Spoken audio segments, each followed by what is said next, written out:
How well do you know the internet? Until 2 weeks ago, I thought I knew it pretty well. After all, I spend a good chunk of my day browsing Reddit and 4chan, and I'm always up to date with the latest memes and circle jerks. I've been a denizens of the internet since the early days of 14th City pages and IRC channels, and a regular ever since.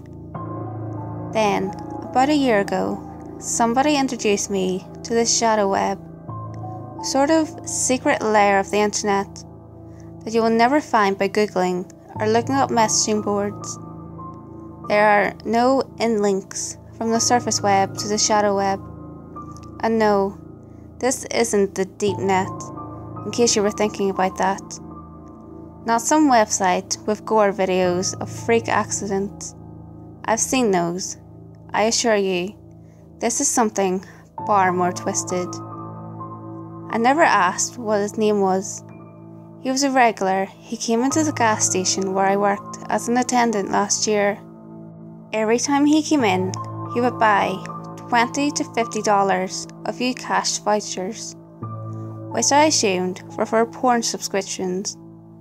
I think it was a combination of his beige polo shirts and receding hairline that gave off the creepy vibe of a pervert.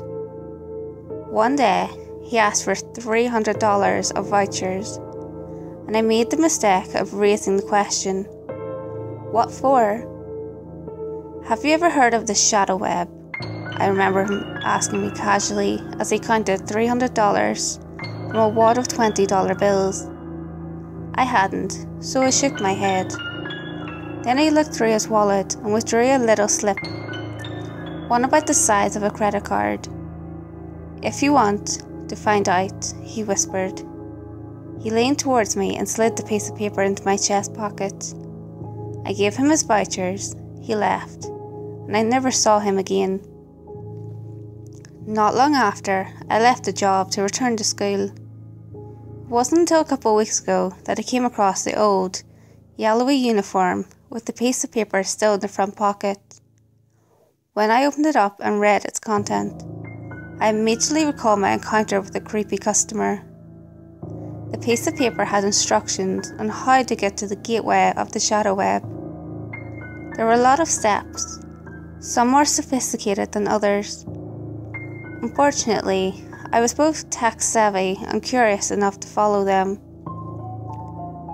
The first thing you'll want to know about this shadow web is that you do not want to go there. I've seen plenty of fucked up things on the web, but nothing comes remotely close to the things I saw on the shadow web. Thinking back, I should have noped the fuck out the instant I saw the front page. I don't know why I hadn't. Maybe something is wrong with me.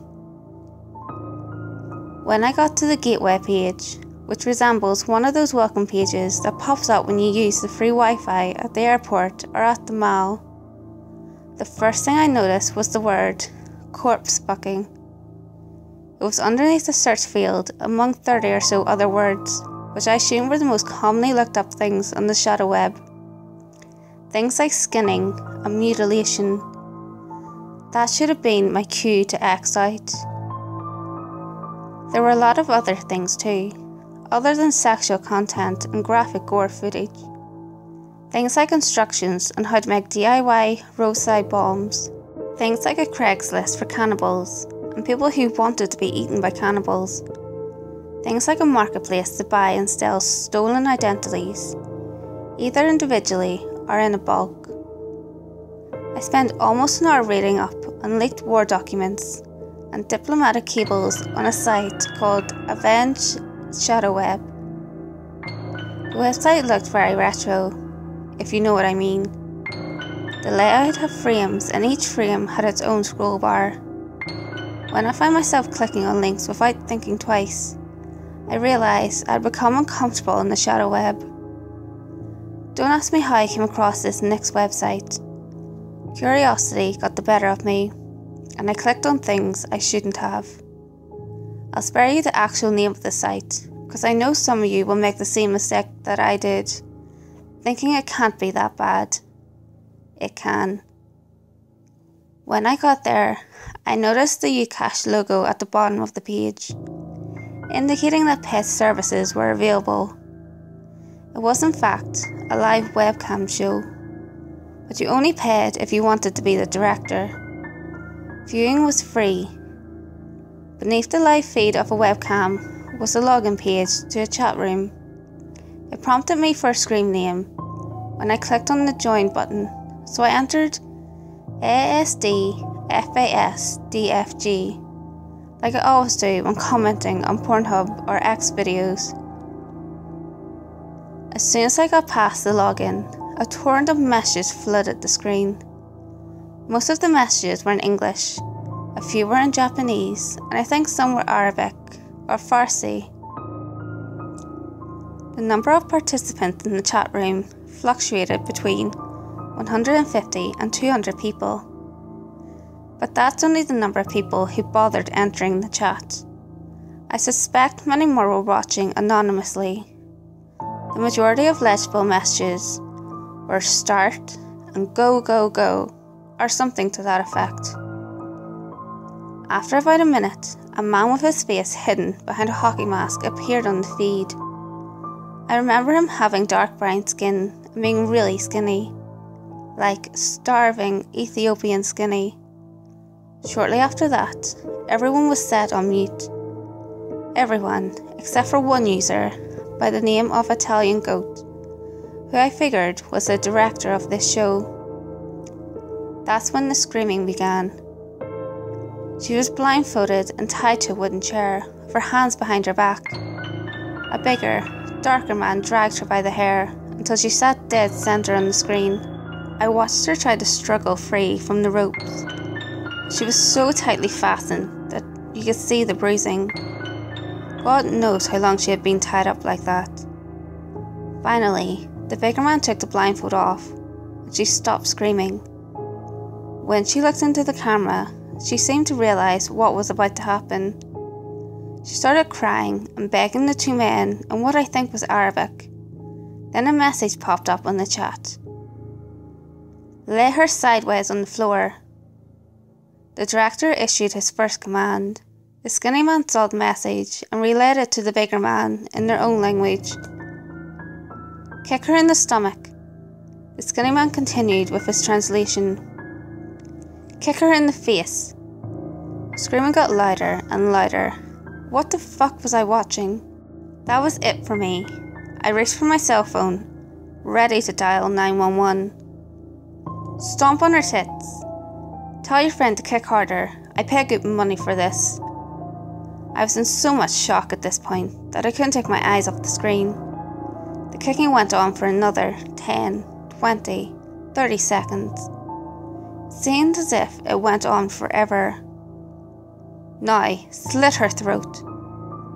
When I read that last message, the churning feeling in my guts intensified. No, no, no, no, I kept thinking. Somebody stop this. I tried to type into the chat, but the input field was greyed out. The woman cried even louder when she heard the man relay the last request. Wait, no, not yet. The skinny man held one hand up to signal his partner to halt. My breathing returned to normal for a second, thinking the woman was spared, at least for the time being. Then, the director continued. Check out her eyes first. The skinny man stared directly into the webcam. I couldn't see his entirety of his face. Just his eyes and the small patch of skin around each one. In his eyes, I searched desperately for the slightest hint of hesitation.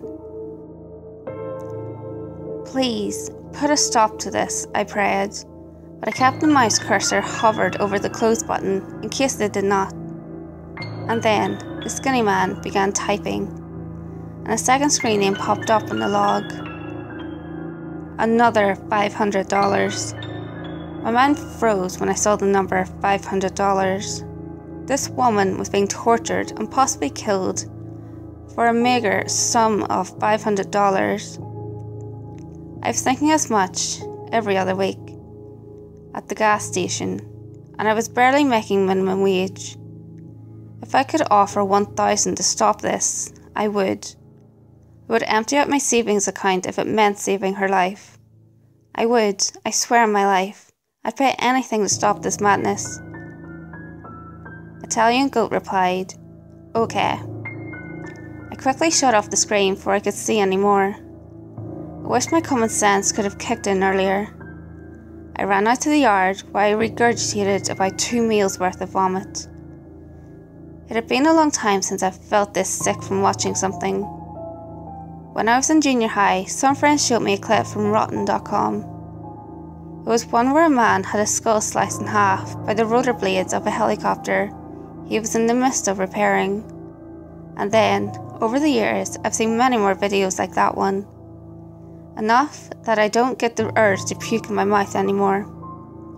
But let me tell you this, seeing a live footage of a real person being tortured is stomach turning on a whole different level. When I was done spitting out the last bits of bile in my mouth, I heard screaming coming from my room. It was then I realised that in my haste to turn the monitor off, I'd forgotten to turn the speakers off as well.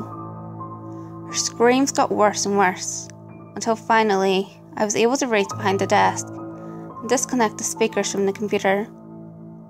The silence that followed was unbearable. It was as if my own hands had silenced her, killed her. I felt remorse such as I have never felt before. I killed her, I thought to myself again and again. I killed her. The feeling was unreal. I had to find out if she was alive. As I reached over to turn the screen back on, a voice inside my head begged me to stop. I did not want to see what I'm about to see. But before I could stop myself, my hand had already acted. The image on the screen was an image I will never, ever forget. The severed head of a woman sat there straight across from me, both eyes missing from their respective sockets. That face, that warped, misshapen face, has haunted me ever since. Even now, as I write this, I can feel her hollow eyes glaring at me from behind. I sleep with all the lights on, the TV on, but nothing helps. Right before I shut down the browser and reconfigured the network settings to access the good regular internet, I remember seeing one last line on the chat line. It read, "Admin, thank you for watching. The next show will be in 1 hour." Hey guys, if you enjoyed this video, give it a thumbs up and share it with your friends. You can also leave a comment below.